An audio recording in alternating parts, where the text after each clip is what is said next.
Getting a little bit of space around you.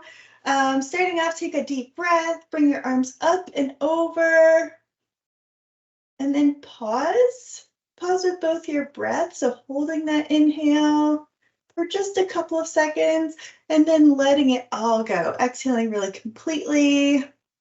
Inhale your arms up and over one more time. Thinking about the stretch that you're getting right here, sort of that good big old morning stretch.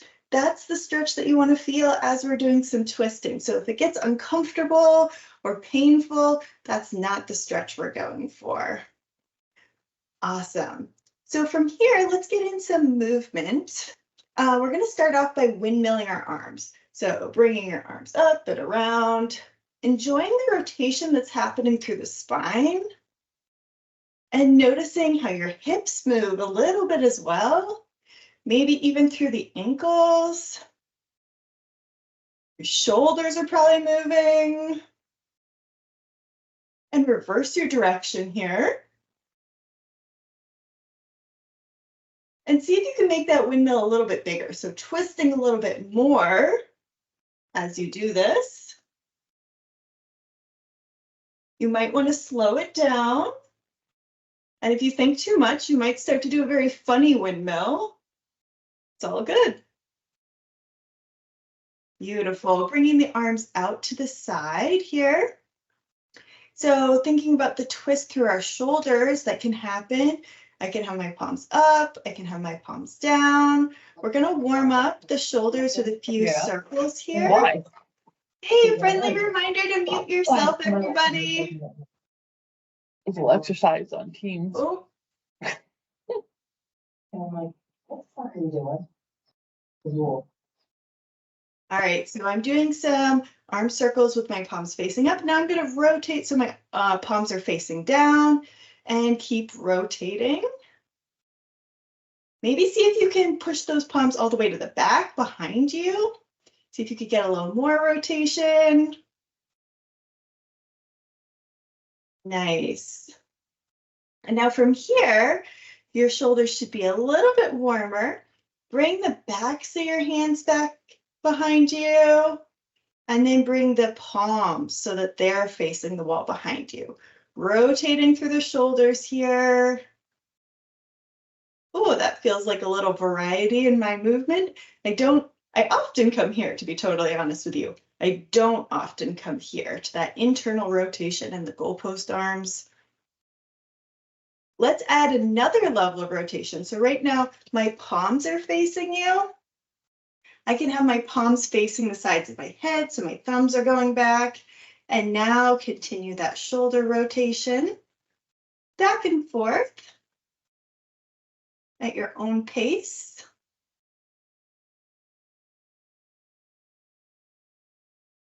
Check in with your posture here. See if your hands come down a little lower than they did before when your palms are coming out, or if they are the same, or if it is less movement. Nice. So now my palms are facing my head. Let's switch it so my palms are facing away from my head. See if that changes my range of motion as I come back and forth here. Of course, if your arms are getting tired, if you need a little mini break, come down, come back to it whenever you're ready. Always good to listen to your body. Back and forth, experiencing that rotation. Nice. And now let's do a couple of shoulder circles in case that started to feel excessively warm. We're going to do a little bit of twisting for your spine. So a lot of times when we are doing this, we will be doing a rotation standing. For fun, we're going to do this bent over. I have my hands on a table. You could also use your knees here, whatever you have available. A table, it's really a stool. But what I'm going to do is I'm first going to plant my palms on my surface. If your surface is much higher than this, you might choose to use your elbows. Or if it's much lower, you might need to bend your knees, whatever works for you. I'm going to reach for the floor here with my left hand. My right hand is planted on my table. And my hips are square to the floor underneath me. Now, when I'm reaching, I'm really reaching, trying to get a little bit of an extra twist. And then I'm going to reach up for the ceiling. Again, trying to twist through my spine, open through my body. And let's go again. Reaching for the floor. If a little bit of support would be nice for you, you can reach a little bit lower. So if you're using your leg, use your leg to help yourself into the stretch, or the table, chair, stool to help yourself into that stretch just a tiny bit more. Continuing to breathe deeply, exhale completely, and reach for the ceiling. And enjoying this opening.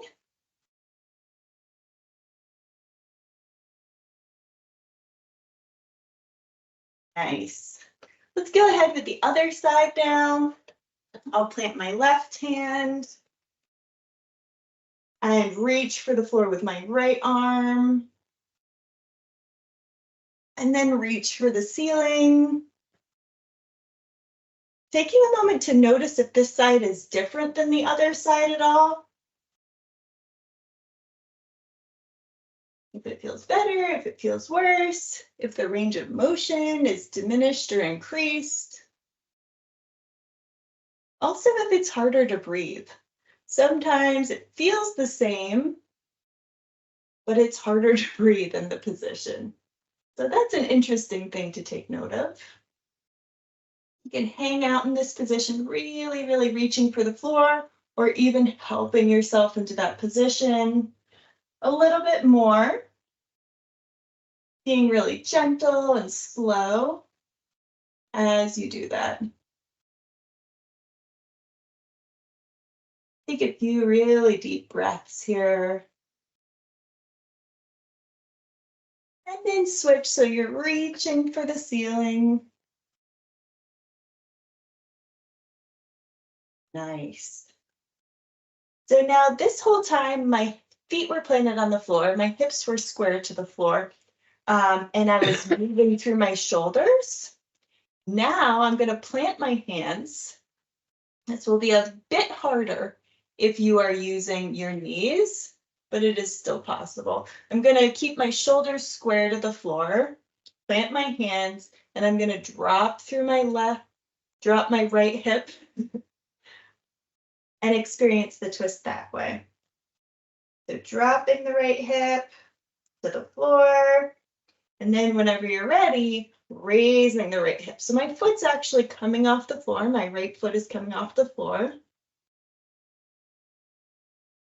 And going back and forth at your own pace. Hanging out in a position that feels really awesome. Or switching back and forth. Enjoying that motion back and forth is always fine. Let's switch to the other side. So now I'm dropping my left hip, my two hands, and my right foot are planted. And then lifting through the left hip. Just as far as feels good.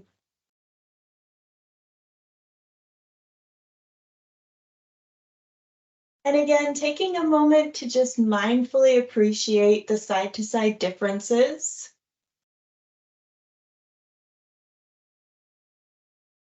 Also the top to bottom differences. So how do the hips feel different from the shoulders when we're dropping and raising them?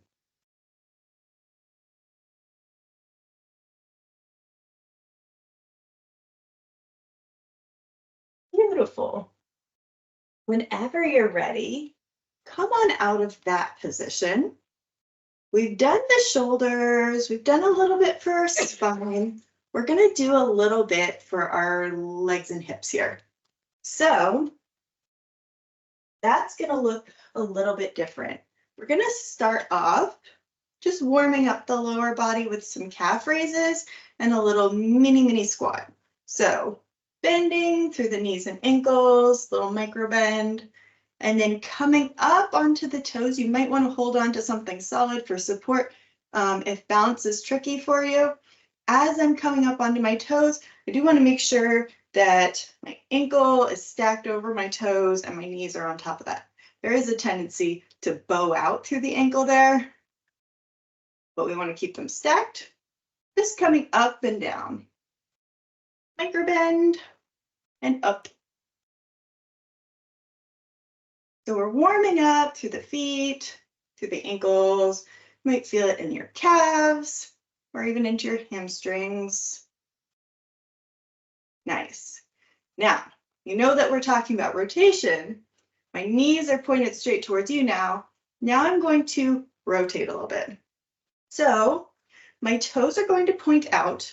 My knees are also going to point out, right? I don't want my ankle to take all of that rotation. So I want to keep my knees tracking over my toes here. And now I can come up and come down, doing that little micro bend and coming back up. Engaging my muscles to keep those knees going out over the toes, not angling the toes out further than I can keep the knees going over. I hope that makes sense. Beautiful. And now we're going to shift again so my toes are pointed in towards each other. My feet are wide enough apart that I have a little room for my knees to do that micro bend and then come on up.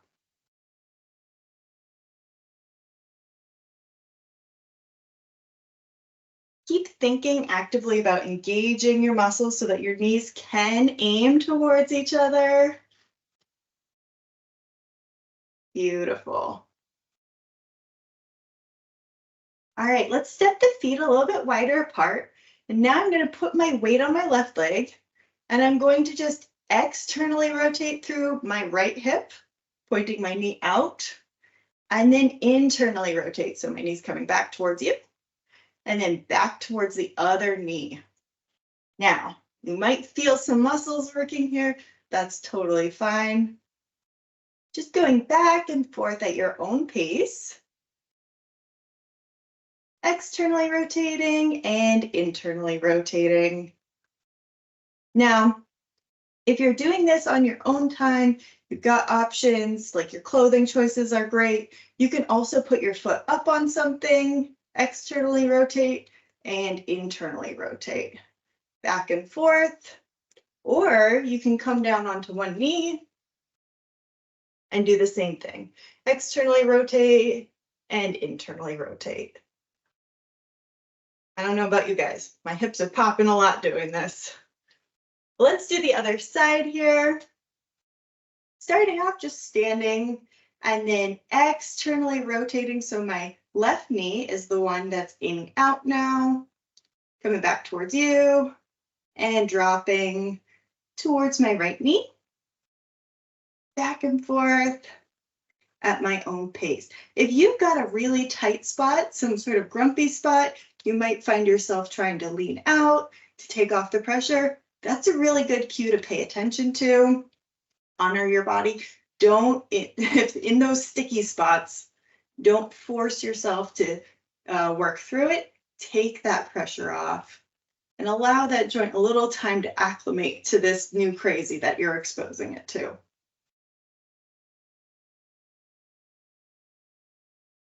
Back and forth at your own pace. If it feels really good to have your knee coming out, you could use your hand to support it there. Enjoy that stretch. Same internally, could use your hand. Or if you did the other side with me, when we put our foot up on something, you can do that.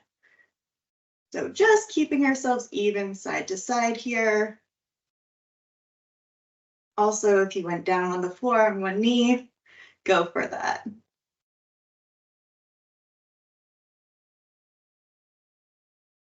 Beautiful. Excellent. Well, that's our 15 minutes, everybody. Went by way too quick.